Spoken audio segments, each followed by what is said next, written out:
2026년 8월 19일 매일 성경 큐티 힌트입니다. 오늘은 이사야 29장 15절에서 24절까지 말씀입니다.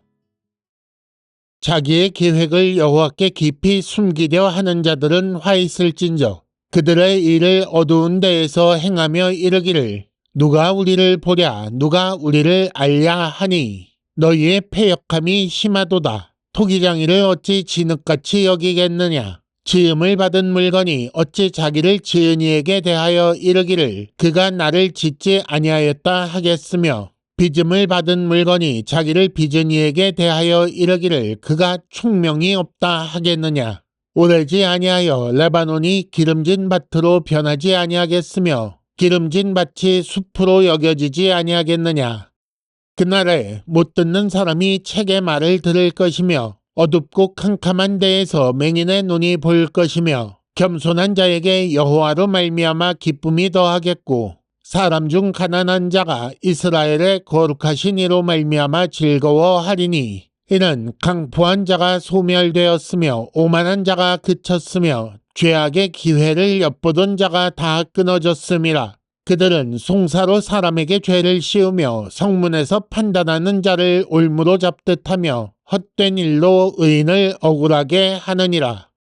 그러므로 아브라함을 구속하신 여호와께서 야곱 족속에 대하여 이같이 말씀하시되 야곱이 이제는 부끄러워하지 아니하겠고 그의 얼굴이 이제는 창백해지지 아니할 것이며 그의 자손은 내 손이 그 가운데에서 행한 것을 볼 때에 내 이름을 거룩하다 하며 야곱의 거룩하신 이를 거룩하다 하며 이스라엘의 하나님을 경외할 것이며 마음이 혼미하던 자들도 총명하게 되며 원망하던 자들도 교훈을 받으리라 하셨느니라.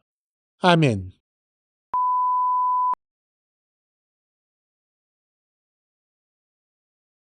(1단계) 본문의 구조와 내용을 간단하게 정리하기. 오늘 말씀은 교훈을 받으리라 라고 제목을 붙일 수 있겠습니다.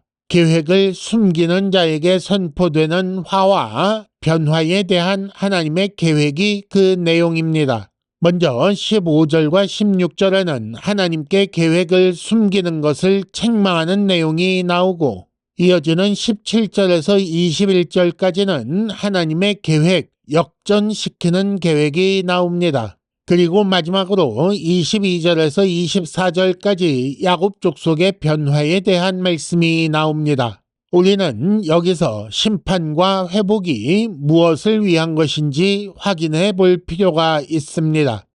본문의 내용을 간단하게 살펴보겠습니다. 이사야 선지자를 통해 하나님의 뜻이 선포되고 있지만 예루살렘 지도자들과 백성들은 자기들의 계획을 고집합니다. 그러면서 그 계획을 숨기면 여호와께서 알지 못할 것이라고 생각하지요.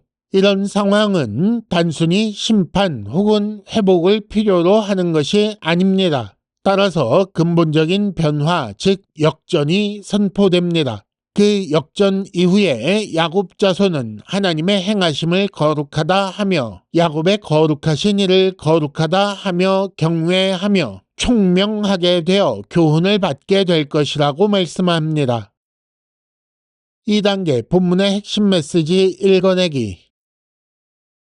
하나님의 뜻과 계획을 의지하라, 하나님을 의지하라는 선지자의 말은 예루살렘 지도자들과 백성들에게 받아들여지지 않고 있습니다.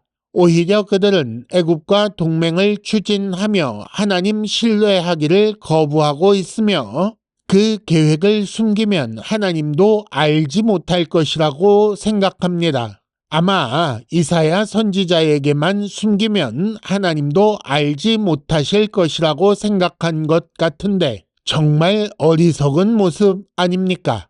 이는 한마디 꾸중이나 한 번의 징계로 해결될 단계가 아닙니다. 그래서 하나님은 근본적인 변화를 계획하시고 선지자를 통해 그 계획을 알리십니다. 그 내용은 못 듣는 자, 맹인, 겸손한 자, 가난한 자는 살아남고 강포한 자, 오만한 자, 죄악의 기회를 엿보던 자는 사라질 것이라는 말씀입니다. 이런 역전이 일어난 후에 하나님의 일하심을 볼 때 그 이름을 거룩하다 하며 야곱의 거룩한 일을 거룩하다 하며 하나님을 경외할 것이라고 하시지요. 또 그들은 총명하게 되며 하나님의 교훈을 받을 것이라고 말씀하십니다. 이런 하나님의 뜻을 단순히 심판 혹은 회복이라고 할 수 있겠습니까? 그렇게 단순하지 않지요. 그러므로 심판은 무엇이며 회복은 무엇인가 생각해 볼 필요가 있습니다.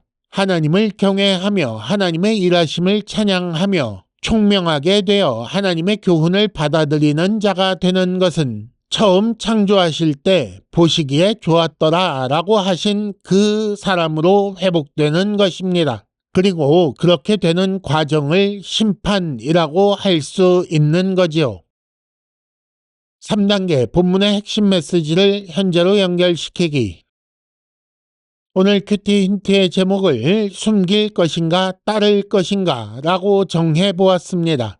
예루살렘 지도자들이 그 계획을 여호와께 숨긴 이유는 잘 생각해 보십시오. 사실은 여호와의 뜻을 따르지 않는 것이 죄라는 사실을 알기 때문입니다. 문제는 그것을 숨기면 여호와께서 알지 못할 것이라고 생각한 것이고 그렇게 생각한 것은 그들이 여호와를 알지 못했기 때문이며 동시에 자신을 여호와께도 숨길 수 있는 그런 존재로 과대평가했기 때문입니다. 그런데 잘 생각해 보십시오. 이것이 현대 인류의 모습이며 여전히 우리가 가진 본성 아닙니까? 그리고 생각해 보면 이보다 어리석은 태도는 없습니다. 어떻게 하나님 앞에서 자기 생각을, 자기 계획을 숨길 수 있다고 생각할 수 있겠습니까?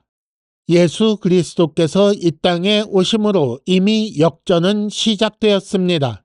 그 사실을 어떻게 아는가? 예수께서 이 땅에 계시는 동안 못 듣는 사람이나 맹인을 고치시는 일을 통해 이것을 알려주셨습니다. 우리는 그 역전의 결과로 야곱 족속이 된 사람들이라고 할 수 있습니다.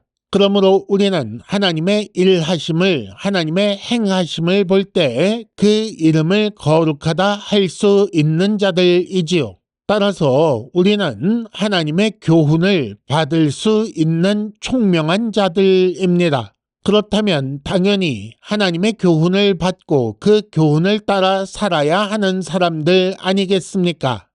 큐티 힌트입니다. 옛사람의 본성을 따라 하나님 앞에서 자기 계획을 숨기시겠습니까? 아니면 자기 계획을 버리고 하나님의 뜻을 따라가시겠습니까? 이상으로 2026년 8월 19일 매일 성경 큐티 힌트를 마칩니다. 여러분 큐티를 통해 은혜 많이 받으시기를 바랍니다.